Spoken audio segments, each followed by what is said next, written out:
I just want to address the problem with air condition. Although very comfortable, it's not very good for the body, as if abused or misused, it works against you. First of all, it dries the air around you, it dries your skin, it dries your nasal passage, it dries your lips and your lungs. Second of all, it can spread bacteria and mold. And when you work out in a cold environment, your muscles are stiff, so they are more prone to injury. And you stop the body natural way to deal with the heat. So you suppress a natural function for the body.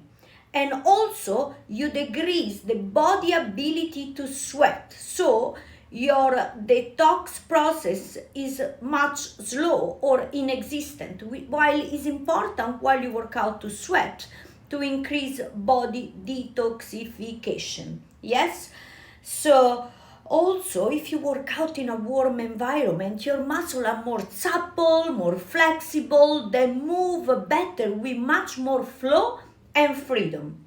So do yourself a favor, use a fan or use air condition but a very low setting. Yes?